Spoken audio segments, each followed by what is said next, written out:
നമസ്കാരം സുഹൃത്തുക്കളെ, മറ്റൊരു വീഡിയോയിലേക്ക് സ്വാഗതം. ഇന്നത്തെ വീഡിയോയിൽ നമ്മൾ പരിശോധിക്കാൻ പോകുന്നത് എന്താണ് ഓർഡർ ബ്ലോക്കുകൾ. ഓർഡർ ബ്ലോക്കുകൾ എന്തുകൊണ്ടാണ് ഒരു സപ്പോർട്ട് അല്ലെങ്കിൽ റെസിസ്റ്റൻസ് ആയി മാറുന്നത്? ഇന്ന് നമ്മൾ കണ്ടെത്തുന്ന ഒരു ഓർഡർ ബ്ലോക്ക് എന്തുകൊണ്ടാണ് ഫ്യൂച്ചറിലേക്ക് അത് ഒരു സപ്പോർട്ട് അല്ലെങ്കിൽ റെസിസ്റ്റൻസ് ആയിട്ട് വീണ്ടും വർക്ക് ചെയ്യപ്പെടുന്നത് എന്തുകൊണ്ടാണ്? ഒപ്പം തന്നെ ഒരു സ്റ്റോക്കിൽ ഒരു സ്ട്രാറ്റജി നമുക്ക് എങ്ങനെ മാനുവലി ബാക്ക് ടെസ്റ്റ് ചെയ്യാം മുതലായ കാര്യങ്ങളാണ് ഇന്ന് നമ്മൾ ചെക്ക് ചെയ്യുന്നത്. നമ്മൾ ഓൾറെഡി നമ്മളുടെ ഓർഡർ ബ്ലോക്ക് സ്ട്രാറ്റജി ഒരു 100 ഡേയ്സിലേക്കുള്ളത് ബാക്ക് ടെസ്റ്റിംഗ് നടത്തിക്കൊണ്ടിരിക്കുകയാണ്. അതിൻ്റെ 52 ദിവസത്തെ നമ്മൾ ഓൾറെഡി ടെസ്റ്റ് ചെയ്തിട്ടുണ്ട്. അപ്പോൾ ബാക്കിയുള്ള ടെസ്റ്റിംഗ് ഇപ്പോൾ നടത്തുന്ന കൂട്ടത്തിൽ ഈ പറഞ്ഞ കാര്യങ്ങളും കൂടെ നിങ്ങളോടൊന്ന് വിശദീകരിച്ച് പോകാം എന്നുള്ളതാണ് നമ്മൾ ഉദ്ദേശിക്കുന്നത്. അപ്പോൾ പുതുതായിട്ട് ട്രേഡിങ്ങിലേക്ക് വന്നിട്ടുള്ള സപ്പോർട്ട് റെസിസ്റ്റൻസ് എങ്ങനെ മാർക്ക് ചെയ്യണം എന്ന് വലിയ ധാരണയൊന്നും ഇല്ലാത്ത ആൾക്കാർക്ക് ഈ ഒരു വീഡിയോ കുറച്ചധികം ഗുണപ്പെടാൻ സാധ്യതയുണ്ട്. എന്നാൽ കുറച്ച് കാലമായിട്ട് ട്രേഡ് ചെയ്തുകൊണ്ടിരിക്കുന്ന ആൾക്കാരെ സംബന്ധിച്ചിടത്തോളം സപ്പോർട്ടും റെസിസ്റ്റൻസും ഒക്കെ മാർക്ക് ചെയ്യാൻ അത്യാവശ്യം അറിയാവുന്നവർക്ക് ഈ വീഡിയോ പ്രത്യേകിച്ചൊരു വലിയ കാര്യങ്ങൾ എന്തെങ്കിലും തരുമോ എന്ന് എനിക്കറിയത്തില്ല. എന്നിരുന്നാലും ഇത് കുറച്ച് ലെങ്തി വീഡിയോ ആയി പോകാനുള്ളൊരു സാധ്യതയുണ്ട്. കാരണം നമ്മൾ ബാക്ക് ടെസ്റ്റ് ചെയ്യുന്ന കൂട്ടത്തിൽ തന്നെ ഈ ഓർഡർ ബ്ലോക്ക് എന്താണ്, അത് എങ്ങനെ കണ്ടെത്താം, അത് കണ്ടെത്തുന്നതിന് കൺഫ്യൂഷൻ വന്നു കഴിഞ്ഞാൽ അവിടെ നമ്മൾ എന്തൊക്കെ ചെയ്യാം, അത് ഉറപ്പിക്കാൻ വേണ്ടിയിട്ട് മുതലായ കാര്യങ്ങളൊന്ന് ഡീറ്റെയിൽഡ് ആയിട്ട് പറഞ്ഞു പോകാനാണ് നമ്മൾ ഉദ്ദേശിക്കുന്നത്. അപ്പോൾ വീഡിയോ കുറച്ച് ലെങ്തി ആവാനുള്ള സാധ്യതയുണ്ട്. എനിവേ പുതിയ ആൾക്കാർക്ക് കുറച്ചധികം ഗുണപ്പെടും എന്നാണ് നമ്മൾ പ്രതീക്ഷിക്കുന്നത്. അപ്പോൾ നമ്മൾ കോൾ ഇന്ത്യയിൽ ഒരു 52 ദിവസം ഓർഡർ ബ്ലോക്ക് സ്ട്രാറ്റജി വെച്ചിട്ട് റിവേഴ്സൽ ട്രേഡ് ചെയ്താൽ നമുക്ക് എന്ത് റിസൾട്ടാണ്, എന്ത് പ്രോഫിറ്റാണ് ക്രിയേറ്റ് ചെയ്യാൻ പറ്റുന്നത് 100 ദിവസത്തേക്ക്, അതിൻ്റെ ഒരു ടെസ്റ്റിംഗ് ആണ് നമ്മൾ നടത്തിക്കൊണ്ടിരിക്കുന്നത്. ഇപ്പോൾ ലാസ്റ്റ് ഡേ നമ്മൾ കൊണ്ടുവന്ന് നിർത്തിയിരുന്നത് ജനുവരി 30 വ്യാഴാഴ്ച 2025 വരെ ഉള്ളതാണ്. അപ്പോൾ ലാസ്റ്റ് ഡേ നമുക്ക് ലോസാണ് കിട്ടിയിരുന്നത്. അപ്പോൾ ഇനിയുള്ള ദിവസങ്ങൾ, അതായത് 31ാമത്തെ ദിവസം അല്ലെങ്കിൽ 1-ാം തീയതി മുതലുള്ള അടുത്ത ട്രേഡിംഗ് ഡേയ്സ് നമ്മൾ ഈ ഒരു സ്ട്രാറ്റജി വെച്ചിട്ട് ട്രേഡ് എടുത്ത് എങ്ങനെയാണ് പ്രോഫിറ്റാണോ ലോസാണോ എന്ന് ചെക്ക് ചെയ്യുന്നത്. അതാണ് ഇവിടെ നമ്മൾ നോക്കിക്കൊണ്ടിരിക്കുന്നത്. അപ്പോൾ അത് ഓർഡർ ബ്ലോക്കുകൾ ഫസ്റ്റ് കണ്ടുപിടിക്കാൻ നമ്മൾ എന്താണ് ചെയ്യേണ്ടത്? അപ്പോൾ ഓർഡർ ബ്ലോക്കിലേക്ക് വരുമ്പോൾ നമുക്കറിയാം, ഓർഡർ ബ്ലോക്ക് എന്ന് പറഞ്ഞാൽ ആദ്യം തന്നെ എന്താണ്? ഓർഡർ ബ്ലോക്ക് എന്ന് പറഞ്ഞാൽ അവിടെ ഇൻസ്റ്റിറ്റ്യൂഷൻസ്, നമുക്കറിയാം നമ്മളെപ്പോലെയുള്ള റീറ്റെയിലേഴ്സൊക്കെ ബൈ ചെയ്യുക അല്ലെങ്കിൽ സെല്ല് ചെയ്യുക എന്ന് പറഞ്ഞാൽ നമ്മൾ 100, 1000, 5000 ക്വാണ്ടിറ്റി ആയിരിക്കും ഷെയർസ് ഒരു പർട്ടിക്കുലർ സ്റ്റോക്കിൻ്റെത് ബൈ ചെയ്യുകയോ സെല്ല് ചെയ്യുകയോ ചെയ്യുന്നത്. ബിക്കോസ് നമ്മുടെ കയ്യിലുള്ള തുക എത്രമാത്രം ചെറുതാണോ അതിനനുസരിച്ച് നമ്മുടെ ക്വാണ്ടിറ്റി ചെറുതായിരിക്കും.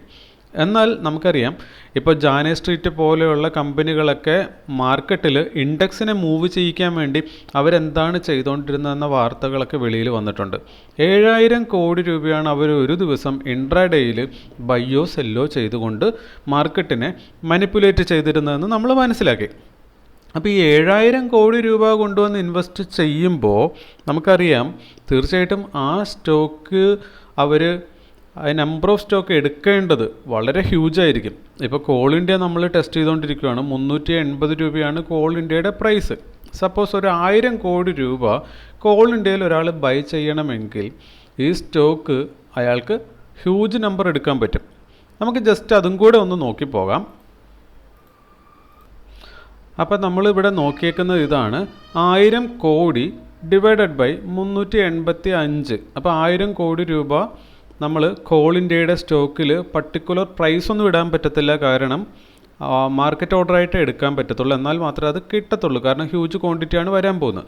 അങ്ങനെ 1000 കോടി ഒരാൾ ഇൻവെസ്റ്റ് ചെയ്യാൻ നോക്കിയാൽ, അറ്റ് എ ടൈം ചെയ്യാൻ നോക്കിക്കഴിഞ്ഞാൽ 385 രൂപ പ്രൈസ് ഉള്ളപ്പോഴാണ് അയാൾ വാങ്ങിക്കുന്നതെങ്കിൽ അയാൾക്ക് കിട്ടാവുന്ന സ്റ്റോക്കിൻ്റെ എണ്ണം അപ്രോക്സിമേറ്റ്ലി ഇവിടെ കാൽക്കുലേറ്റ് ചെയ്ത് വന്നേക്കുന്ന ഇതാണ്, 2,59,74,025 നമ്പർ ഓഫ് ഷെയർസ് വരും. നമുക്കറിയാം ഈ 2,59,00,000 അത് അത്രയ്ക്ക് എളുപ്പമുള്ള കാര്യമല്ല. നേരെ മറിച്ച് ഇവിടെ 1000 കോടി പറഞ്ഞ സ്ഥാനത്ത് അങ്ങനെയാണെങ്കിൽ ഒരു 100 കോടിയോ ഇല്ലെങ്കിൽ 10 കോടിയോ ഒക്കെ ഇറക്കാൻ നമുക്കൊരു പക്ഷേ പറ്റിയേക്കാം ഒരു സ്റ്റോക്കിൽ അറ്റ് എ ടൈം. അപ്പോൾ ഈ 1000 കോടിയൊക്കെ ഇറങ്ങി ഇത്രയുമൊക്കെ ഒരു ദിവസം തന്നെ ഈ സ്റ്റോക്കിൻ്റെ ടോട്ടൽ വോളിയം നടക്കാനുള്ള സാധ്യത ഉണ്ടോ ഇല്ലയോ നമുക്കറിയത്തില്ല. അപ്പോൾ അതുകൊണ്ട് തന്നെ നമുക്കിവിടെ നോക്കാം. ഒരു ദിവസം ഇപ്പോൾ കഴിഞ്ഞ ജനുവരി 30 2025 ജനുവരി 30 അന്ന് ഏറ്റവും കൂടുതൽ വോളിയം വന്നേക്കുന്നത് ഡേ ഫസ്റ്റ് ക്യാൻഡിലാണ്. ആ വോളിയം ഇവിടെ കാണിച്ചിട്ടുണ്ട് 420K ആണ്. 420K എന്ന് പറയുമ്പോൾ നിങ്ങൾക്കറിയാം 4,20,000 ആണ് അതിൻ്റെ ടോട്ടൽ വോളിയം വന്നേക്കുന്നത്. അപ്പോൾ 4,20,000 എന്ന് പറയുമ്പോൾ അത് എത്ര സ്റ്റോക്ക്, നമ്പർ ഓഫ് സ്റ്റോക്ക് അവിടെ ഡീൽ ചെയ്യപ്പെട്ടിട്ടുണ്ടാവാം, നമുക്കതൊന്ന് നോക്കാം.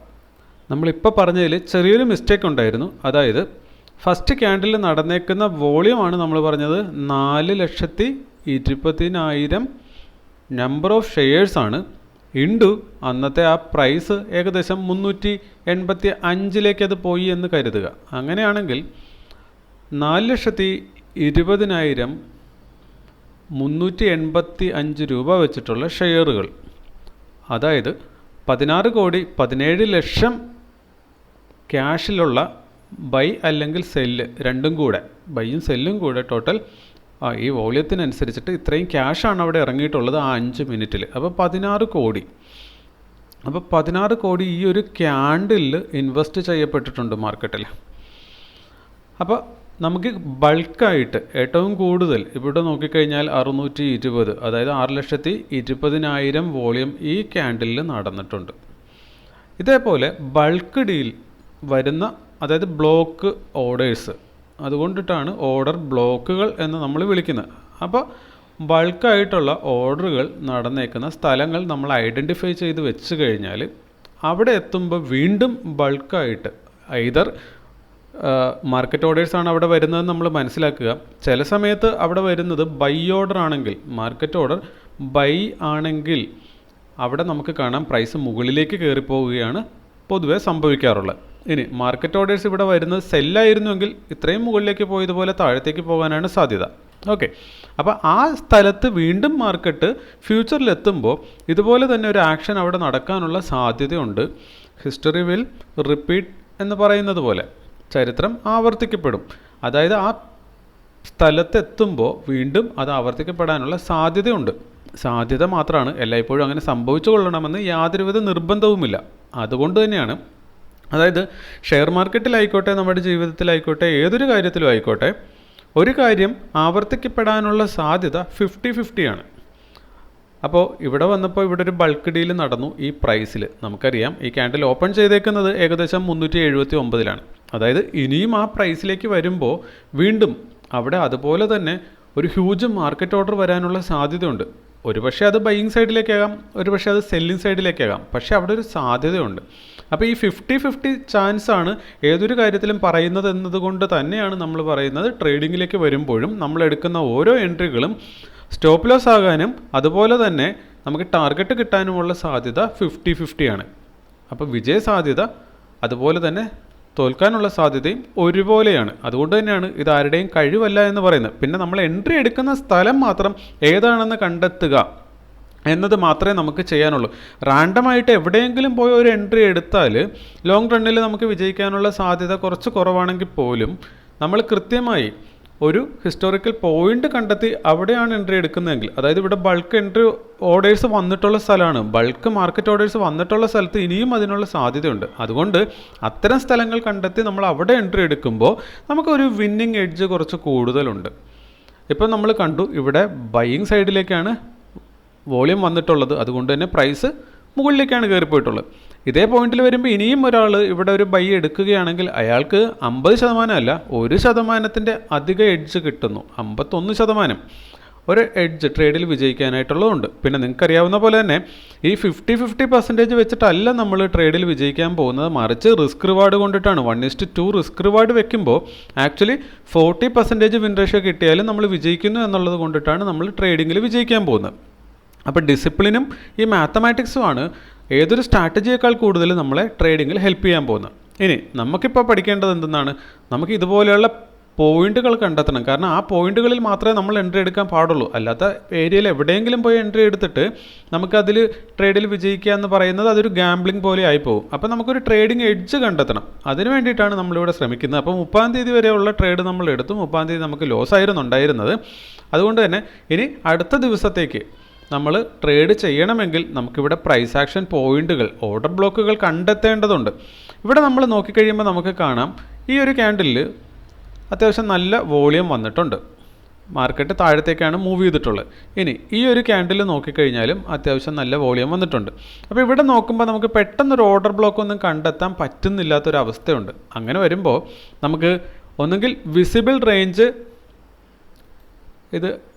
റേഞ്ച് വോളിയമാണ് നമ്മൾ ഈ കാണുന്നത്. അപ്പോൾ വിസിബിൾ റേഞ്ച് വോളിയം പ്രൊഫൈൽ എടുത്ത് വെച്ച് കഴിഞ്ഞാൽ നമുക്ക് അന്നത്തെ ദിവസം ഏത് പ്രൈസിലാണ് ഏറ്റവും കൂടുതൽ ഓർഡർ വന്നിട്ടുള്ളത് ഇതിനകത്ത് കാണിക്കുന്നത് മാർക്കറ്റ് ഓർഡർ മാത്രമാണ്.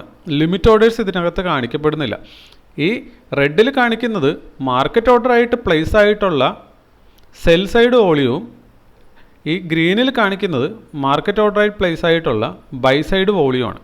അപ്പോൾ ഇതിൽ കൂടുതൽ ആരാണ് ഇവിടെ ഇറങ്ങിയിട്ടുള്ളത്, മാർക്കറ്റ് ഓർഡർ കൂടുതൽ ഇട്ടേക്കുന്നത് ആരാണോ ആ സൈഡിലേക്കായിരിക്കും പ്രൈസ് പോയിട്ടുണ്ടാകുക. ഇവിടെ നമുക്ക് നോക്കുമ്പോൾ കാണാം 700 600 ഒരു 100K വോളിയം കൂടുതൽ വന്നേക്കുന്നത് സെല്ലിംഗ് സൈഡിലേക്കാണ് മാർക്കറ്റ് ഓർഡർ വന്നേക്കുന്നത്. അതുകൊണ്ട് തന്നെ ഈ പ്രൈസ് പോയിന്റിൽ നിന്നും മാർക്കറ്റ് താഴത്തേക്കാണ് പോയിട്ടുള്ളത്. ഇതാണ് നമുക്ക് മനസ്സിലാക്കേണ്ടത്. അപ്പോൾ ഇവിടെ ഒറ്റനോട്ടത്തിൽ നോക്കിയാൽ ചില ചാർട്ടുകളിൽ നമുക്ക് കാണാൻ പറ്റും. അങ്ങനെ മനസ്സിലാകുന്നില്ല എങ്കിൽ വോളിയം പ്രൊഫൈൽ എടുത്ത് വെച്ച് കഴിഞ്ഞാലും അത് കാണാൻ പറ്റും. അപ്പോൾ ഒരു സംശയം വരാം, എവിടെ നിന്നാണ് വോളിയം പ്രൊഫൈൽ കിട്ടുന്നത്? അതും കൂടെ വേഗത്തിലൊന്ന് പറഞ്ഞേക്കാം, തുടക്കക്കാർക്ക് വേണ്ടിയിട്ടാണ്. നമ്മളിവിടെ നോക്കിക്കഴിഞ്ഞാൽ ഇൻഡിക്കേറ്റേഴ്സ് എന്ന് പറയുന്ന കോളത്തിൽ നിങ്ങളിവിടെ സെർച്ച് ചെയ്യുക. നിങ്ങൾ സെർച്ച് ചെയ്യേണ്ടത് ഇവിടെ കൊടുത്തിട്ടുണ്ട് വോളിയം പ്രൊഫൈൽ വിസിബിൾ റേഞ്ച്. അപ്പോൾ വിസിബിൾ റേഞ്ച് വോളിയം പ്രൊഫൈലാണ് നമ്മൾ ഈ സെറ്റ് ചെയ്ത് വെച്ചേക്കുന്നത്. ഇതിനെ നിങ്ങൾ സെലക്ട് ചെയ്ത് കഴിഞ്ഞാൽ അത് ഇവിടെ ആക്റ്റീവായിട്ട് വന്നിട്ടുണ്ടാവും. ആവശ്യമായ സമയത്ത് നിങ്ങൾക്കിത് ഹൈഡ് ചെയ്ത് വെക്കുകയും ഇത് വിസിബിൾ ആക്കുകയും ചെയ്യാം. ഇനി അതുപോലെ തന്നെ നിങ്ങൾക്ക് യൂസ് ചെയ്യാവുന്ന മറ്റൊരു പ്രൊഡക്റ്റാണ്, ഇൻഡിക്കേറ്ററാണ് വോളിയം പ്രൊഫൈൽ ഫിക്സഡ് റേഞ്ച്. ഇത് നമ്മളിവിടെ ടൂൾ ബാറിലേക്ക് ആഡ് ചെയ്ത് വെച്ചിട്ടുണ്ട്. ഇവിടെ നിങ്ങൾക്ക് കാണാം. ഇത് നമ്മളിങ്ങനെ ക്ലിക്ക് ചെയ്തെടുത്തു കഴിഞ്ഞാൽ നമുക്ക് ഇവിടുന്ന് നമ്മളുടെ ചാർട്ടിലേക്ക് ഇത് ഡ്രോ ചെയ്യാൻ പറ്റും. അപ്പോൾ നമുക്ക് ഫിക്സഡ് റേഞ്ച്, അതായത് ഒരു ദിവസത്തെ ഈ ദിവസം നടന്നിട്ടുള്ള വോളിയം അറിയണമെങ്കിൽ നമ്മൾ ഇതെടുത്ത് പ്ലേസ് ചെയ്താൽ മതി. എവിടം തൊട്ട് എവിടം വരെ ഉള്ള വോളിയമാണോ അറിയേണ്ടത് അത്രയും ഭാഗത്തേക്ക് നമ്മൾ നോക്കുക. നമ്മൾ ഈ ഒരു ദിവസത്തെ ഫുള്ളായിട്ട് അത് എടുത്ത് വെച്ചിട്ടുണ്ട്. അപ്പോൾ നമുക്കിവിടെ കാണാൻ പറ്റുന്നുണ്ട് ഈ ഒരു പ്രൈസ് പോയിന്റിലാണ് ഏറ്റവും കൂടുതൽ, അതായത് 385 രൂപ 15 പൈസയോട് അടുപ്പിച്ചാണ് ഏറ്റവും കൂടുതൽ വോളിയം ട്രേഡ് അന്നത്തെ ദിവസം നടന്നിട്ടുള്ളത്. അത് തന്നെ കൂടുതലും നടന്നേക്കുന്നത് സെൽ സൈഡ് മാർക്കറ്റ് ഓർഡേഴ്സാണ് വന്നേക്കുന്നത്. അപ്പോൾ സെൽ സൈഡ് കൂടുതൽ വന്നു, അതുകൊണ്ട് തന്നെ പ്രൈസ് താഴത്തേക്ക് പോയത് നമുക്കവിടെ കാണാം. അപ്പോൾ പിന്നെ ആ താഴത്തേക്ക് പോയ ഏകദേശം ഈ ഭാഗത്തായിട്ടുള്ള അത്യാവശ്യം നല്ല വോളിയം വന്നിട്ടുള്ള ക്യാൻഡിലിന് മുകളിലായിരിക്കും അന്നത്തെ ഓർഡർ ബ്ലോക്ക് ഉണ്ടാകാൻ സാധ്യത. അപ്പോൾ അങ്ങനെ നോക്കുമ്പോൾ നമ്മളിതാ ഇവിടെ ഒരു ഓർഡർ ബ്ലോക്കിൻ്റെ സാധ്യത ഫൈൻഡ് ഔട്ട് ചെയ്യുവാണ്. നമ്മളിവിടെ അത് ഒരു ലൈൻ വരച്ച് മാർക്ക് ചെയ്ത് വെക്കുന്നു. ഇതിങ്ങനെ മാർക്ക് ചെയ്യാനായിട്ട് നമ്മുടെ കാരണങ്ങൾ, ചിന്താഗതികൾ എന്താണെന്ന് ഞാനൊന്ന് വിശദീകരിക്കാം. ഇതൊരു ഗ്രീൻ ക്യാൻഡിലാണ്, അതായത് പ്രൈസ് മുകളിലേക്ക് പോകാൻ ശ്രമിച്ചിട്ടുള്ള ക്യാൻഡിലാണ്, അങ്ങനെ ക്ലോസിംഗ് തന്ന ക്യാൻഡിലാണ്. ഇതൊരു ഗ്രീൻ ക്യാൻഡിലാണ്. അപ്പോൾ ഈ ബയേഴ്സിനെയൊക്കെ ബ്രേക്ക് ചെയ്തുകൊണ്ടിട്ടാണ് താഴത്തേക്ക് ഈ ഒരു ക്യാൻഡിൽ വെച്ചിട്ടുള്ളത്. സമീപ ഭാവിയിൽ വെച്ചിട്ടുണ്ടായിരുന്ന കുറേ ക്യാൻഡിലുകളിലേക്കാൾ കൂടുതൽ വോളിയം അവിടെ വന്നിട്ടുണ്ട്. സോ ദാറ്റ് മാർക്കറ്റിൻ്റെ ഇൻട്രസ്റ്റ് ഇല്ലെങ്കിൽ ഇവിടെ വന്നപ്പോൾ സെല്ലേഴ്സ് കൂടുതൽ ധൈര്യം കാണിച്ചിട്ടുണ്ട്, പവർ കാണിച്ചിട്ടുണ്ട്. സോ ദാറ്റ് പ്രൈസ് വീണ്ടും താഴത്തേക്ക് പോന്നു. വീണ്ടും ബയേഴ്സ് ഇതിനെ തിരിച്ച് മേളിലേക്ക് കയറ്റിക്കൊണ്ടുപോകാൻ ശ്രമിച്ചപ്പോൾ അതേ പോയിന്റിൽ വന്നപ്പോൾ നമുക്കിവിടെ കാണാം, അതേ പോയിന്റിൽ വന്ന് ഹിറ്റ് ചെയ്തിട്ട് വീണ്ടും മാർക്കറ്റ് അതിനെ ബ്രേക്ക് ചെയ്യാൻ പറ്റാതെ, സെല്ലേഴ്സിനെ ബീറ്റ് ചെയ്യാൻ പറ്റാതെ താഴത്തേക്ക് തന്നെ മാർക്കറ്റ് പോവുകയാണ്. ഇതൊരു വടംവലി പോലെയാണ്. അപ്പോൾ സെല്ലേഴ്സ് ഇവിടെ വിജയിച്ചു എന്നതാണ് നമുക്ക് ഒറ്റ നോട്ടത്തിൽ കാണാൻ പറ്റുന്നത്. അപ്പോൾ അതുകൊണ്ട് തന്നെ ഈ മേഖല നമ്മളൊന്ന് അടയാളപ്പെടുത്തി വെച്ചു. കാരണം ഇനിയും ഇവിടെ എത്തുമ്പോൾ മുകളിൽ നിന്നാണ് പ്രൈസ് താഴത്തേക്ക് വരുന്നതെങ്കിൽ ഇതൊരു സപ്പോർട്ടായി മാറാനും, താഴത്ത് നിന്ന് പ്രൈസ് മുകളിലേക്ക് വരുമ്പോൾ ഇതൊരു റെസിസ്റ്റൻസായി മാറാനും സാധ്യതയുള്ള സ്ഥലമാണ് ഇത്. അപ്പോൾ നമ്മളതൊന്ന് മാർക്ക് ചെയ്ത് വെച്ചു. ഇനി നമുക്ക് മാർക്കറ്റ് ക്ലോസ് ചെയ്തേക്കുന്നത് ഇവിടെയാണ്. അപ്പോൾ അതിനോട് ചേർന്നിട്ടാണ് നമുക്ക് ആ ഒരു ഓർഡർ ബ്ലോക്ക് കിട്ടിയേക്കുന്നത്. ഇനി നമുക്ക് താഴത്തെ ഒരു സപ്പോർട്ട് ഏരിയയും കൂടെ കിട്ടേണ്ടതുണ്ട്. സപ്പോർട്ട് ഏരിയയ്ക്ക് വേണ്ടി നമ്മൾ നോക്കുമ്പോൾ നമ്മൾ ഈ ഒരു ദിവസത്തേക്ക് വന്നാൽ ദാ ഇവിടം തൊട്ടാണ് ഈ ദിവസം വോളിയം കയറി വരാൻ തുടങ്ങിയിട്ടുള്ളത്. 500Kക്ക് മുകളിൽ വോളിയം അവിടെ വന്നിട്ടുണ്ട്. വിസിബിൾ റേഞ്ച് വോളിയം പ്രൊഫൈൽ ഇടുമ്പോഴും നമുക്കിവിടെ കാണാം, ഇവിടെ 600, 400, അതായത് മാർക്കറ്റ് ഓർഡേഴ്സ് കൂടുതൽ വന്നിട്ടുള്ള ബൈയിങ് സൈഡിലേക്കാണ്. അതുപോലെ തന്നെ പ്രൈസ് മുകളിലേക്ക് കയറിപ്പോയിട്ടുമുണ്ട്. സോ ദാറ്റ് ഈ ഏരിയയിൽ നമുക്ക് അവിടെ ഒരു ഓർഡർ ബ്ലോക്ക് മാർക്ക് ചെയ്യാൻ പറ്റും. കാരണം ഇവിടെ ഹ്യൂജ് വോളിയം കയറി വന്നിട്ടുണ്ട്. അതിപ്പോൾ നമ്മൾ വിസിബിൾ റേഞ്ച് വോളിയം പ്രൊഫൈലിലും കൺഫേം ചെയ്തിട്ടുണ്ട്. ഇവിടെ നമ്മളത് അടയാളപ്പെടുത്തിയും വെച്ചു. ഇനി ഇവിടെ നോക്കിക്കഴിഞ്ഞാൽ ഏകദേശം ഇത് തമ്മിലുള്ളൊരു വ്യത്യാസം, ഈ രണ്ട് പ്രൈസ് പോയിൻറ്റുകൾ തമ്മിൽ ഒരു 2.5% വ്യത്യാസമുണ്ട്. അപ്പോൾ അത് അത്യാവശ്യം നല്ല ഗ്യാപ്പാണ്. നല്ല രീതിയിൽ പ്രൈസ് അതിനുള്ളിൽ അങ്ങോട്ടും ഇങ്ങോട്ടും ഫ്ലക്ച്വേറ്റ് ചെയ്തിട്ടുണ്ട്. അപ്പോൾ അടുത്ത ദിവസം മാർക്കറ്റ് ഓപ്പൺ ചെയ്യുമ്പോൾ എന്താണ് സംഭവിച്ചിട്ടുള്ളത് എന്ന് നമുക്ക് നോക്കിക്കഴിഞ്ഞാൽ ഇവിടെ കാണാം. ഫസ്റ്റ് ഓപ്പണിംഗ് തന്നേക്കുന്നത് ഇതിൻ്റെ മധ്യഭാഗത്തായിട്ട് ഏകദേശം തന്നു. നമ്മളിപ്പോൾ ട്രേഡ് ചെയ്തുകൊണ്ടിരിക്കുന്ന ശൈലി നിങ്ങൾക്ക് അറിയാം. മധ്യഭാഗത്ത് ഓപ്പൺ ചെയ്ത് കഴിഞ്ഞാൽ താഴത്ത് നമ്മളൊരു ബൈ ഓർഡർ പ്ലേസ് ചെയ്യുന്നുണ്ടാവും, മുകളിൽ നമ്മളൊരു സെൽ ഓർഡർ പ്ലേസ് ചെയ്തിട്ടുണ്ടാവും. ഏതാണോ ആദ്യം ഹിറ്റ് ചെയ്യുന്നത് അത് നമുക്ക് എൻട്രി കിട്ടും. എഗൻസ്റ്റ് കിടക്കുന്ന ഓർഡർ നമ്മൾ ക്യാൻസൽ ചെയ്യും. അപ്പോൾ ഇവിടെ നിന്ന് നമുക്ക് എൻട്രി കിട്ടിക്കഴിഞ്ഞാൽ നമുക്ക് എത്ര റിസ്ക് റിവാർഡ് ഇന്നത്തെ ദിവസം കിട്ടും അത് നമുക്കൊന്ന് നോക്കിക്കഴിഞ്ഞാൽ ഇവിടെ കാണാം. നമ്മളുടെ 0.5% നമ്മൾ സ്റ്റോപ്പ് ലോസ് വെക്കുന്നത്. ഇത് ആക്ച്വലി 5% വന്ന് ഹിറ്റ് ചെയ്തിട്ടില്ല. താഴത്തേക്ക് വന്ന് നമുക്ക് എൻട്രി കിട്ടി, സ്റ്റോപ്പ് ലോസ് ഹിറ്റ് ചെയ്തിട്ടില്ല. ഇനി നെക്സ്റ്റ് ലെവൽ ഓഫ് ടാർഗറ്റ് വരെ നമുക്ക് കിട്ടാവുന്ന മാക്സിമം എന്ന് പറയുന്നത് 2.5% ആണ്. ദാറ്റ് മീൻസ് നിയർലി 5 റിസ്ക് റിവാർഡുണ്ട്. 1:5 ഒരു റിസ്ക് റിവാർഡാണ് അവിടെ കാണിക്കുന്നത്. നമുക്ക് വേണ്ടത് 1:2 ആണ്. അപ്പോൾ 31-ാം തീയതി നമ്മൾ ഇവിടെ 31-ാം തീയതി ട്രേഡ് എടുക്കുമ്പോൾ നമുക്ക് കിട്ടുന്നത് പ്രോഫിറ്റാണ്. നമ്മൾ ചെയ്തിട്ടുള്ളത് ലോങ് എൻട്രി ആണ് എടുത്തിട്ടുള്ളത്, ബൈ ആണ് ചെയ്തേക്കുന്നത്. നമുക്ക് 1:2 റിസ്ക് റിവാർഡാണ് കിട്ടിയിട്ടുള്ളത്. ആക്ച്വൽ റിസ്ക് റിവാർഡ് നമുക്ക് കിട്ടാമായിരുന്നത് 1:5 കിട്ടാമായിരുന്നു. ഇത്രയും നമ്മൾ റെക്കോർഡ് ചെയ്തു വെച്ചു. അപ്പോൾ നമ്മളുടെ സ്ട്രാറ്റജി നമ്മൾ ബാക്ക് ടെസ്റ്റ് ചെയ്യുന്നത് ഈ രീതിയിലാണ്. ഇനി അടുത്ത 1-2 ദിവസവും കൂടെ നമുക്കൊന്ന് നോക്കാം. ഇനി ഈ ദിവസം ഒരു ഓർഡർ ബ്ലോക്ക് നമ്മൾ നോക്കുകയാണെങ്കിൽ ഇവിടെ കഴിഞ്ഞ ദിവസത്തെ സപ്പോർട്ട് കിട്ടിയിരുന്നു. ദാ ഇവിടെ അടുത്തൊരു ഓർഡർ ബ്ലോക്ക് ആകാനുള്ള സാധ്യതയുണ്ട്. നമ്മളത് വോളിയം പ്രൊഫൈലും കൂടി ഇടുമ്പോൾ ഈ പ്രൈസ് റേഞ്ചിൽ നോക്കിക്കഴിഞ്ഞാൽ നമുക്ക് കാണാം ഇവിടെ 500-നടുത്ത് വോളിയം ഉണ്ട്, ഇവിടെ 240 ഉള്ളൂ. സോ ദാറ്റ് അതൊരു ഓർഡർ ബ്ലോക്ക് ആവാനുള്ള എല്ലാ സാധ്യതയും ഉണ്ട്. ഇനി ഈ ഒരു ക്യാൻഡിൽ നോക്കിയാലും ഈ പ്രൈസിൽ നിന്ന് നല്ല വോളിയം കയറി വന്നിട്ടുണ്ട്. ഇവിടെ വരുമ്പോഴും നല്ല ഒരു ബിഗ് മൂവാണ് അത് കൊടുത്തേക്കുന്നത്. സോ ദാറ്റ് ഇവിടെ നമ്മളൊന്ന് അടയാളപ്പെടുത്തി വെക്കുകയാണ് തൽക്കാലത്തേക്ക്. ഇത് രണ്ടും തമ്മിലുള്ള ഡിഫറൻസ് നമ്മൾ നോക്കിക്കഴിഞ്ഞാൽ തൊട്ടടുത്തല്ല എങ്കിൽ അതിന് കുറച്ച് വാലിഡിറ്റി കൂടും എന്നതുകൊണ്ടാണ് നമ്മളത് നോക്കുന്നത്. ഏകദേശം 1% ചേഞ്ച് അങ്ങോട്ടേക്കുണ്ട്. ഇനി ഇവിടെ നോക്കിക്കഴിഞ്ഞാൽ നല്ല രീതിയിൽ വോളിയം ഇവിടുന്ന് കയറി വന്നിട്ടുണ്ട്. അപ്പോൾ ദാ ഇവിടെ മുതൽ നമുക്കറിയാം നല്ല പുഷ് മാർക്കറ്റ് ചെയ്ത് തുടങ്ങിയിട്ടുണ്ട്. ഈ ഒരു ഏരിയ കട്ട് ചെയ്യുന്ന ഇടം തൊട്ട് നല്ല രീതിയിൽ പ്രൈസ് പോവുകയാണ്. ഇപ്പോൾ നമ്മൾ കഴിഞ്ഞ ദിവസം പറഞ്ഞു ഇതൊരു ഓർഡർ ബ്ലോക്ക് ആയിരുന്നു. ഇവിടെ വന്നു കഴിഞ്ഞാൽ ഇവിടെ റെസിസ്റ്റൻസ് കിട്ടാൻ സാധ്യതയുണ്ട്. ശരിയാണ്, അവിടെ ഒരു റെഡ് ക്യാൻഡിൽ വെച്ചു. പക്ഷേ അതിനെ ബ്രേക്ക് ചെയ്തുകൊണ്ട് ആ വോളിയം നോക്കിക്കഴിഞ്ഞാൽ നമുക്കറിയാം അത് വളരെ ശോഷിച്ച ഒരു വോളിയമാണ്. 54K ഉള്ളൂ. എന്നാൽ തൊട്ട് മുന്നിലത്തെ ക്യാൻഡിലിൽ 165K വോളിയം ഉണ്ടായിരുന്നു. അപ്പോൾ ഇത് 54K വോളിയം വെച്ചു. അതിനുശേഷം അത് ബ്രേക്ക് കൊടുത്തു. ബ്രേക്ക് കൊടുത്തപ്പോൾ അതെന്താണ് മനസ്സിലാക്കുന്നത്, ഇതൊരു ഓർഡർ ബ്ലോക്ക് ആയിരുന്നു കഴിഞ്ഞ ദിവസം. സോ ദാറ്റ് ഇവിടെ റെസിസ്റ്റൻസ് കിട്ടാൻ സാധ്യത ഉണ്ടായിരുന്നു. കുറച്ച് പേര് അത് മുന്നിൽ കണ്ട് ഇവിടെ സെല്ലും ചെയ്തു. എന്നിരുന്നാൽ പോലും വോളിയം വളരെ കുറവായിരുന്നുകൊണ്ട് തൊട്ടടുത്ത ക്യാൻഡിൽ 3 ഇരട്ടി വോളിയം വന്നതുകൊണ്ടും പ്രൈസ് മുകളിലേക്ക് തന്നെ പോയി. അപ്പോൾ പിന്നെ കോൺഫിഡൻസ് വർദ്ധിച്ചു. മാർക്കറ്റ് കൺഫേം ചെയ്തു ഇതൊരു സപ്പോർട്ട് ലെവലായി മാറുന്നു. സോ ദാറ്റ് നെക്സ്റ്റ് ക്യാൻഡിൽ നോക്കിക്കഴിഞ്ഞാൽ വോളിയം ഭീമമായിട്ട് കൂടി 4 ഇരട്ടി വോളിയം, മുൻ ക്യാൻഡിൽ ഉണ്ടായിരുന്നേക്കാളും 4 ഇരട്ടി വോളിയം കയറിയിട്ട് പ്രൈസ് മുകളിലേക്ക് പോവുകയാണ്. സോ ദാറ്റ് ഈ ഒരു ഏരിയയിൽ ബയ്യേഴ്സിന് ഇവിടെ നല്ല കോൺഫിഡൻസ് ആയി. ഇവിടെ നമ്മൾ നോക്കിക്കഴിഞ്ഞാൽ നമുക്ക് കാണാൻ പറ്റും 1.13 മില്യൻ്റെ ഓർഡേഴ്സ് ഇവിടെ മാർക്കറ്റ് ഓർഡർ കയറി വന്നു.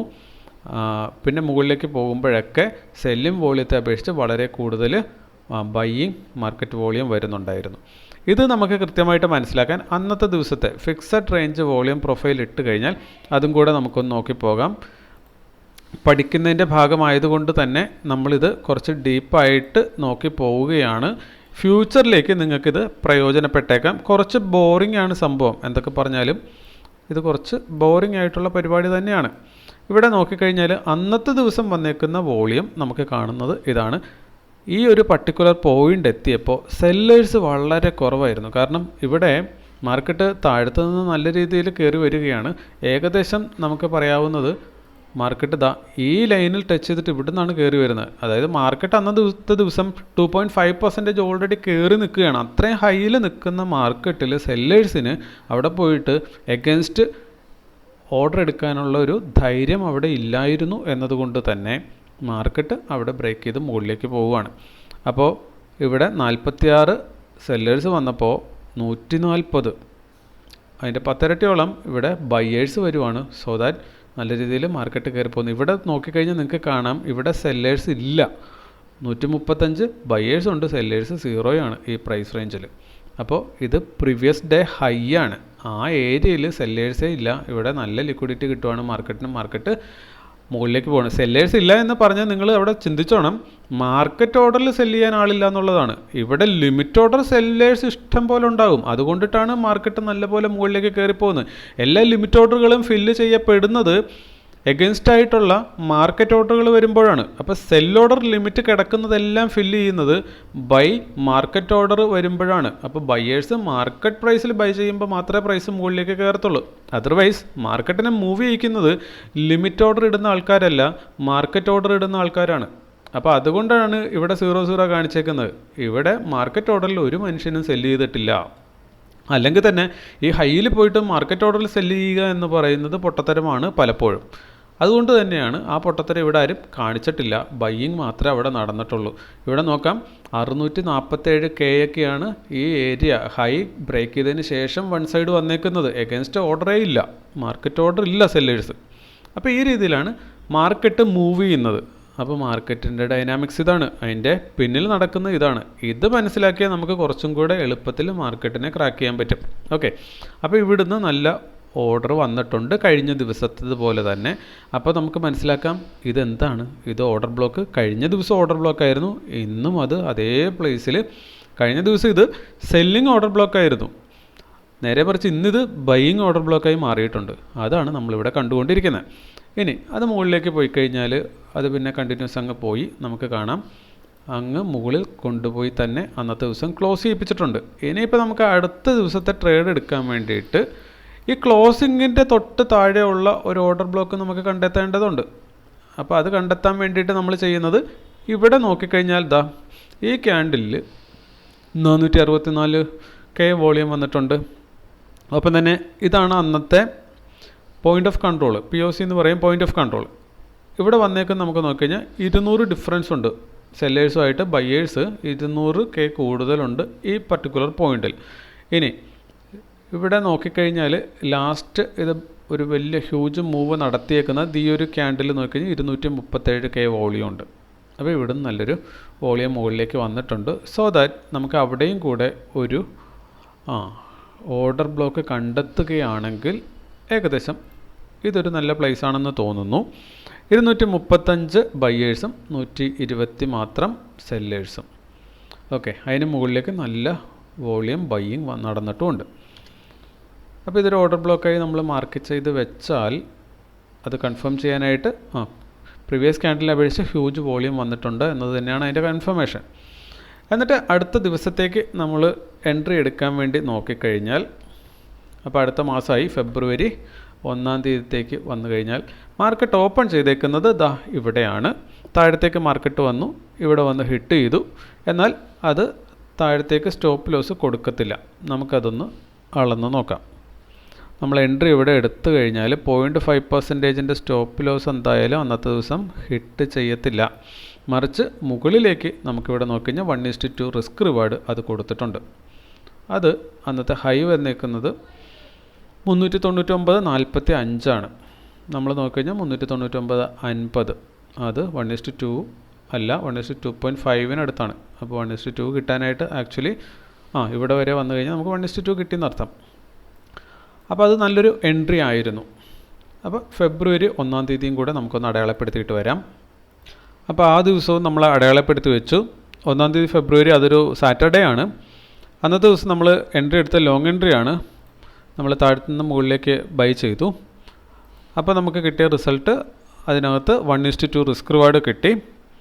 ആക്ച്വൽ റിസ്ക് റിവാർഡ് നമുക്ക് കിട്ടാമായിരുന്നത് മാക്സിമം അത് തന്നെ ഉണ്ടായിരുന്നുള്ളൂ, 1:2 തന്നെ കിട്ടത്തുള്ളൂ, അതിൽ കൂടുതൽ കിട്ടത്തില്ല. അപ്പോൾ അന്നത്തെ ദിവസവും അങ്ങനെ കഴിഞ്ഞു. അടുത്ത ഒരു ദിവസവും കൂടെ നോക്കാം, 1-2 ദിവസം കൂടെ നോക്കിയിട്ട് നമുക്ക് ഈ വീഡിയോ അവസാനിപ്പിക്കാം. ഇപ്പോൾ തന്നെ സമയം എനിക്കറിയത്തില്ല, കുറച്ച് സമയം ആയിട്ടുണ്ട്. എനിവേ ഇത് എന്തായാലും നിങ്ങൾക്ക് പ്രയോജനപ്പെടും എന്ന വിശ്വാസം ആണ് നമുക്കിപ്പോഴുള്ളത്. ഇനി അടുത്ത ദിവസത്തേക്ക് നോക്കാനായിട്ടപ്പോൾ ഫെബ്രുവരിയിൽ നമുക്ക് പ്രോഫിറ്റ് കിട്ടി. ഫെബ്രുവരിയിൽ മാർക്കറ്റ് നല്ല ഫോള് കൊടുത്തിട്ടുണ്ട്.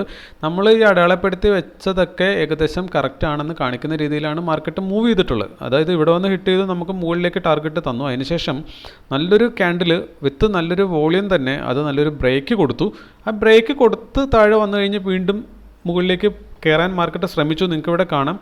അപ്പോൾ വൺസ് ഒരു സപ്പോർട്ട് ബ്രേക്ക് ചെയ്താൽ പിന്നീട് അത് റെസിസ്റ്റൻസായി മാറും എന്ന് പറഞ്ഞത് ഇവിടെ എക്സാക്ട്ലി സംഭവിച്ചിട്ടുണ്ട്, നിങ്ങൾക്കിത് ലൈവായിട്ട് കാണാം. അതിനുശേഷം മാർക്കറ്റ് താഴത്തേക്ക് പോയപ്പോൾ നമ്മൾ കഴിഞ്ഞ ദിവസം അടയാളപ്പെടുത്തി വെച്ചാൽ അതേ പോയിന്റിൽ വന്നിട്ട് മാർക്കറ്റ് അതിനെ ബ്രേക്ക് ചെയ്ത് താഴെ പോയി അതിന് റെസിസ്റ്റൻസ് എടുത്തു. ഇനി അതിൻ്റെ തൊട്ട് താഴെ നമ്മളൊരു സപ്പോർട്ട് ഇവിടുന്ന് കണ്ടെത്തി ഓർഡർ ബ്ലോക്ക് വെച്ചിരുന്നു, അതിനെ ടെസ്റ്റ് ചെയ്തതിന് ശേഷമാണ് മാർക്കറ്റ് തിരിച്ച് കയറിയേക്കുന്നത്. സോ നമ്മൾ മാർക്ക് ചെയ്തേക്കുന്ന പോയിന്റുകളെല്ലാം കറക്റ്റ് ആയിരുന്നു എന്നതാണ് ഇതിനകത്തുനിന്ന് മനസ്സിലാക്കേണ്ടത്.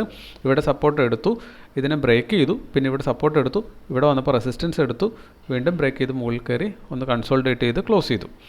അപ്പോൾ നല്ലൊരു മൂവാണ് അന്നത്തെ ദിവസം മാർക്കറ്റ് കൊടുത്തേക്കുന്നത്. നമുക്കപ്പോൾ ഈ ക്ലോസിങ്ങിനെ വെച്ചിട്ട് ഇനി ഇതിൻ്റെ സപ്പോർട്ടും റെസിസ്റ്റൻസും ഒന്ന് പുതുക്കി വെക്കാൻ പറ്റുകയാണെങ്കിൽ അത് ചെയ്യേണ്ടതുണ്ട്. നമ്മളിവിടെ നോക്കിക്കഴിഞ്ഞാൽ ഈ ഒരു ഏരിയയിൽ നല്ല വോളിയം വന്നിട്ടുണ്ട്. അപ്പോൾ ക്ലോസിങ് കൊടുത്തേക്കുന്നു അവിടെ തന്നെയാണ്. ഈ ക്ലോസിങ്ങിൻ്റെ തൊട്ട് മുകളിലായിട്ട് നമുക്കൊരു റെസിസ്റ്റൻസ് പോയിൻ്റ് കണ്ടെത്തേണ്ടതുണ്ട്. അതിന് വേണ്ടിയിട്ട് നമുക്ക് fixed range volume profile use ചെയ്താൽ എന്തെങ്കിലും നമുക്ക് ഹിൻറ്റ് കിട്ടുമോ എന്ന് നമുക്കൊന്ന് നോക്കാം. ഇവിടെ നിന്ന് നല്ലൊരു ഡൗൺഫോളാണ് കൊടുത്തേക്കുന്നത്. നമുക്കിവിടെ നോക്കിക്കഴിഞ്ഞാൽ ഇവിടെ ഇരട്ടി വ്യത്യാസമാണ് സെല്ലേഴ്സും ബയേഴ്സും തമ്മിലുള്ളത്. അപ്പോൾ ഇവിടെ നമ്മളൊരു മാർക്ക് ചെയ്ത് കഴിഞ്ഞാൽ ഇവിടുന്ന് ആ ഒരു വോളിയം കയറി വരാൻ തുടങ്ങി. അതിന് ശേഷം താഴത്തേക്ക് ബ്രേക്ക് ചെയ്ത് പോകുന്നു, തിരിച്ചു വന്ന് ഇവിടെ റെസിസ്റ്റൻസ് എടുത്തേക്കുവാണ്. അപ്പോൾ ഇത് നല്ലൊരു ഓർഡർ ബ്ലോക്ക് ആവാനുള്ള എല്ലാ ക്യാരക്ടറിസ്റ്റിക്സും അതിൻ്റെ ഒരു സ്വഭാവ സവിശേഷതകളെല്ലാം ഇവിടെ കാണിക്കുന്നുണ്ട്. സോ ദാറ്റ് അത് നമ്മൾ മാർക്ക് ചെയ്ത് വെച്ചു. നെക്സ്റ്റ് ഡേ നോക്കുമ്പോൾ മാർക്കറ്റ് ഫസ്റ്റ് ക്യാൻഡിൽ താഴത്തേക്ക് ബ്രേക്ക് ചെയ്ത് പോവുകയാണ്. നമ്മളെ സംബന്ധിച്ചിടത്തോളം നമ്മൾ ഇവിടെ വന്ന് ഹിറ്റ് ചെയ്യുമ്പോൾ ബൈ എടുക്കും എന്നതാണ് നമ്മുടെ സ്വഭാവത്തിന് നമ്മൾ ചെയ്യണേ. കഴിഞ്ഞ ദിവസം ഇവിടെ സപ്പോർട്ടും കിട്ടിയിട്ടുള്ളതാണ്. പക്ഷേ അന്നത്തെ ദിവസം നമ്മളവിടെ ബൈ എടുത്താൽ നിങ്ങൾക്ക് ഇവിടെ കാണാം അതിനെ നല്ല രീതിയിൽ ബ്രേക്ക് ചെയ്ത് താഴത്തേക്ക് പോയേക്കുവാണ്. സോ ദാറ്റ് നമുക്കവിടെ ലോസേ കിട്ടത്തുള്ളൂ. ഫസ്റ്റ് ക്യാൻഡിലിൻ്റെ വോളിയം നോക്കിക്കഴിഞ്ഞാൽ നല്ല വോളിയം ഉണ്ട്, 424 വോളിയം ഉണ്ട്. സോ ഈ ദിവസം അതായത് 3-ാം തീയതി ഫെബ്രുവരി നമുക്ക് അന്ന് ലോസ് കിട്ടിയിട്ടുണ്ട്. അത് നമുക്കൊന്ന് അടയാളപ്പെടുത്തി വയ്ക്കാം. അപ്പോൾ ആ ദിവസം നമ്മൾ അടയാളപ്പെടുത്തി വെച്ചു. തിങ്കളാഴ്ച 3-ാം തീയതി ഫെബ്രുവരി 2025 നമ്മൾ ബൈ ആണ് ചെയ്തത്. അന്നത്തെ ദിവസം നമുക്ക് ലോസാണ് കിട്ടിയത്. അപ്പോൾ ഇനി അടുത്ത ദിവസത്തേക്ക് നമുക്ക് പോകണം. അടുത്ത ദിവസം നമ്മൾ മാർക്ക് ചെയ്യാൻ നോക്കുമ്പോൾ കാണുന്ന കാഴ്ച അതൊരു ഹ്യൂജ് മൂവാണ് താഴത്തേക്ക് നടത്തിയിട്ടുള്ളത്. അപ്പോൾ അതിന് ശേഷം മാർക്കറ്റ് ഇവിടെ ക്ലോസിംഗ് തന്നു. മുകളിലേക്കുള്ള ഒരു ബൈയിങ് സൈഡ് ഓർഡർ ബ്ലോക്ക് കിട്ടുമോ എന്ന് നമുക്ക് നോക്കണം. അതിനുവേണ്ടി നമുക്ക് ഈ പറഞ്ഞ പോലെ വോളിയം പ്രൊഫൈലിനെ ഡിപ്പെൻഡ് ചെയ്യുകയാണെങ്കിൽ 1.29 താഴത്തേക്ക് നോക്കിക്കഴിഞ്ഞാൽ താഴത്തൊക്കെ സെല്ലിംഗ് സൈഡ് വോളിയമാണ് കൂടുതൽ കാണിക്കുന്നത്. ഇവിടെയാണ് പിന്നെ ബൈയിങ് സൈഡ് വോളിയം കൂടുതൽ കാണിച്ചേക്കുന്നത്. അത് ഇതിൻ്റെ ലോവസ്റ്റ് പോയിൻ്റാണ്. അപ്പോൾ അതിൽ നോക്കിയിട്ട് ഉത്തരം കിട്ടുന്നില്ല എങ്കിൽ നമുക്ക് ഫിക്സഡ് റേഞ്ച് വോളിയം പ്രൊഫൈലിനെ ഡിപ്പെൻഡ് ചെയ്യാവുന്നതാണ്.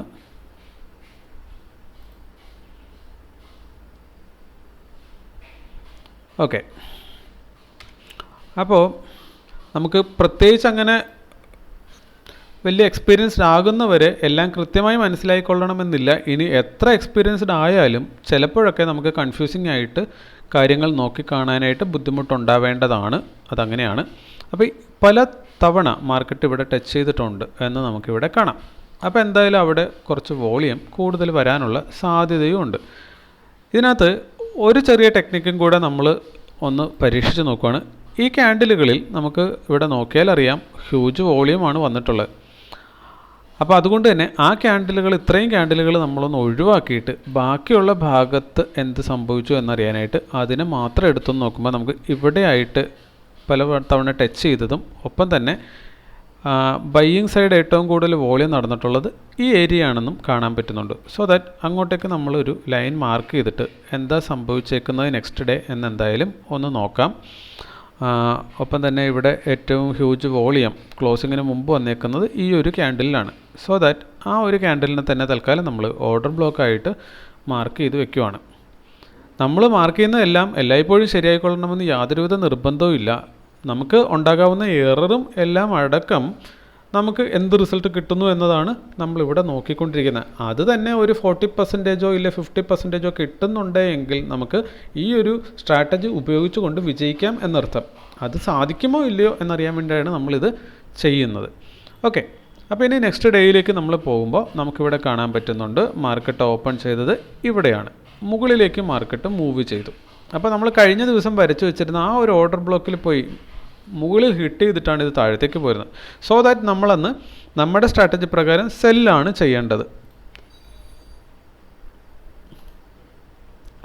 അപ്പോൾ നമ്മൾ അവിടെ പോയിട്ട് സെല്ല് ചെയ്യുന്ന ഭാഗം ഒന്ന് അടയാളപ്പെടുത്താം. ഇവിടെ നമ്മൾ സെല്ല് ചെയ്യുന്നു.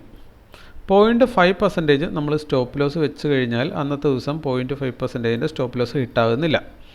താഴത്തേക്ക് മാക്സിമം പോയിട്ടുള്ളത് നമുക്ക് എടുത്തു കഴിഞ്ഞാൽ 2.5 റിസ്ക് റിവാർഡാണ് നമുക്കവിടെ കിട്ടിയേക്കുന്നതെന്ന് കാണാം. അപ്പോൾ മാക്സിമം നമുക്ക് അതിനകത്ത് 2.5 റിസ്ക് റിവാർഡ് കിട്ടുമായിരുന്നു. ദാറ്റ് മീൻസ് നമുക്ക് 4-ാം തീയതിയും പ്രോഫിറ്റ് കിട്ടുന്നുണ്ട്. അപ്പോൾ 3-ാം തീയതി ലോസ് ആയിരുന്നു. 4-ാം തീയതിയിലേക്ക് വരുമ്പോൾ നമ്മൾ സെല്ലാണ് ചെയ്തേക്കുന്നത്. അന്നത്തെ ദിവസം നമ്മൾ ബൈ ചെയ്തിട്ടില്ല, ഷോർട്ട് എൻട്രി ആണ് എടുത്തേക്കുന്നത്. റിസ്ക് റിവാർഡ് 2 കിട്ടിയിട്ടുണ്ട്. നമുക്ക് മാക്സിമം കിട്ടാമായിരുന്നത് 2.5 ആണ്. അതുകൊണ്ട് നമുക്കത് 2 എന്ന് തന്നെ വെക്കാം. അപ്പോൾ ഇത്രയാണ് ആ ദിവസം സംഭവിച്ചേക്കുന്നത്. അപ്പോൾ ഈ ദിവസവും നമുക്ക് പ്രോഫിറ്റ് കിട്ടി. ഇനി അടുത്ത ദിവസത്തേക്ക് പോകുമ്പോൾ നമ്മൾക്കറിയാം ഇവിടെ കുറച്ച് പോയിൻറ്റുകളൊക്കെ ഉണ്ട്. ഇനി ഈ ഒരു ദിവസം നമ്മൾ ഏതെങ്കിലും നമ്മളുടെ സപ്പോർട്ട് റെസിസ്റ്റൻസ് ലൈനുകളെ മാറ്റി സ്ഥാപിക്കേണ്ടതുണ്ടോ എന്നുള്ളതാണ് നമുക്കിനി നോക്കേണ്ടത്. ഈ ഒരു സപ്പോർട്ട് ലൈനിനെ ബ്രേക്ക് ചെയ്തിട്ട് 0.5% അതിനധികമെങ്കിലും പോയിട്ടുണ്ടെങ്കിൽ മാത്രം പിന്നെ നമ്മളത് മാറ്റേണ്ട ആവശ്യമുള്ളൂ എന്നാണ് നമുക്ക് തോന്നുന്നത്. സോ ദാറ്റ് അതിനകത്ത് വലിയ ചേഞ്ച് ഒന്നും വരുത്തേണ്ടതായി കാണുന്നില്ല. സോ ഈ പ്രൈസ് ആക്ഷൻ ലൈനുകൾ തന്നെ വെച്ചുകൊണ്ട് നമുക്ക് അടുത്ത ദിവസത്തേക്ക് കടക്കാം. അടുത്ത ദിവസത്തേക്ക് കടക്കുമ്പോൾ നമുക്ക് കാണാൻ പറ്റുന്നുണ്ട് ഇതിനെ ചെന്ന് ബ്രേക്ക് ചെയ്ത് മുകളിലേക്ക് പോവുകയാണ്. അവിടെ നമ്മൾ എന്തായിരിക്കും ചെയ്യുന്നത്? ഒരു സംശയം വേണ്ട, നമ്മളിവിടെ പോയിട്ട് സെല്ല് ചെയ്യും. ഇവിടെ പോയി സെല്ല് ചെയ്ത് കഴിഞ്ഞാൽ പിന്നെ ഒന്നും പറയാനില്ല, നമുക്ക് അന്നത്തെ ദിവസം ലോസേ കിട്ടത്തുള്ളൂ. സോ 5-ാം തീയതിയിലേക്ക് വരുമ്പോൾ നമുക്ക് സെല്ല് ചെയ്തു, ലോസ് കിട്ടി. അതൊന്ന് അടയാളപ്പെടുത്തിയിട്ട് വരാം. അപ്പോൾ 5-ാം തീയതി നമ്മൾ ഷോർട്ട് ചെയ്തു, നമുക്ക് ലോസ് കിട്ടി. അപ്പോൾ ഇനി 6-ാം തീയതിയിലേക്ക് നമുക്ക് പോകാം. 6-ാം തീയതിയിലേക്ക് പോകാനായിട്ട് ഈ 5-ാം തീയതി നമുക്ക് കാണാൻ പറ്റുന്നൊരു കാഴ്ച, ഈ ദിവസം ഈ പ്രൈസ് ആക്ഷൻ പോയിന്റിലേക്ക് ടച്ച് ചെയ്തിട്ടില്ല, മറിച്ച് ഇവിടുന്ന് കൃത്യമായ ഒരു ഷാർപ്പ് ഡിക്ലൈൻ മാർക്കറ്റ് എടുക്കുന്നുണ്ട്. സോ ദാറ്റ് നമുക്ക് ആ ഏരിയ നോക്കിക്കഴിഞ്ഞാൽ ഇവിടെ നല്ല വോളിയം സെൽ സൈഡ് വരുന്നതായിട്ട് കാണിച്ചിട്ടുണ്ട്. നമുക്ക് നമ്മുടെ ഫിക്സഡ് റേഞ്ചും കൂടെ ഫിക്സ് ചെയ്തിട്ട് നോക്കിയാൽ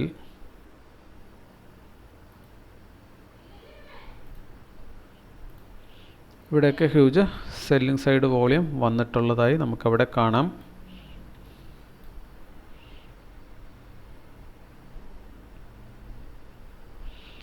ഓക്കെ,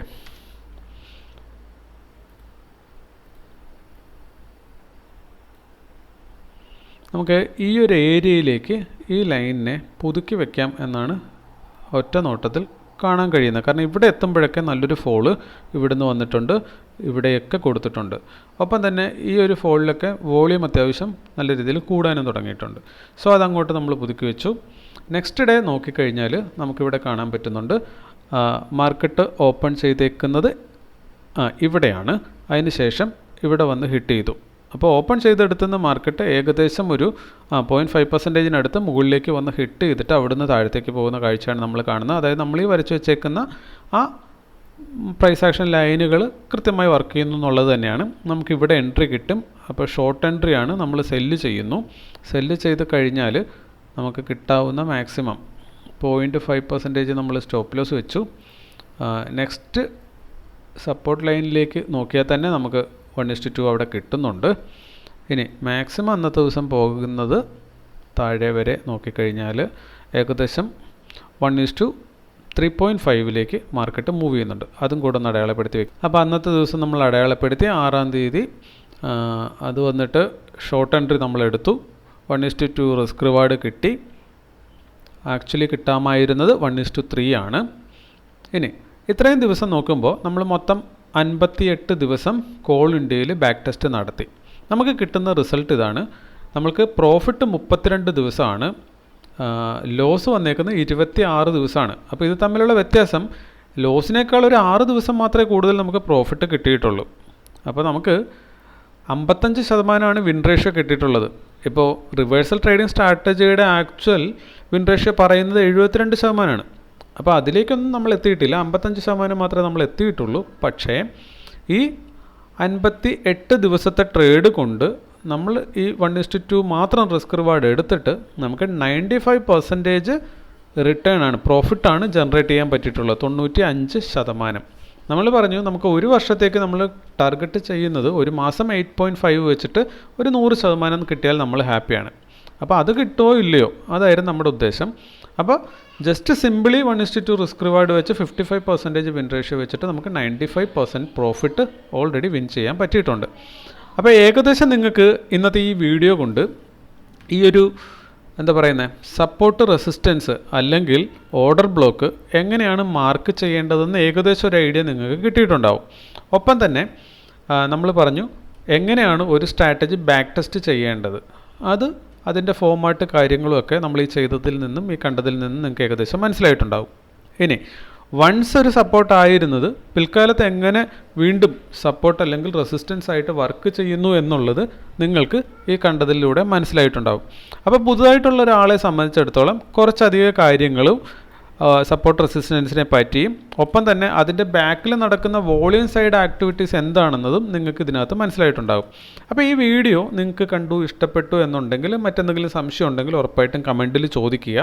അപ്പോൾ ഇതുപോലെ കൊള്ളാമെന്ന് തോന്നിക്കഴിഞ്ഞാൽ നിങ്ങളുടെ ഫ്രണ്ട്സ് മറ്റാരെങ്കിലും ഇതുപോലെ ഇത് പഠിക്കാൻ ആഗ്രഹിക്കുന്നവരുണ്ടെങ്കിൽ ഒന്ന് ഷെയർ ചെയ്ത് കൊടുക്കുക.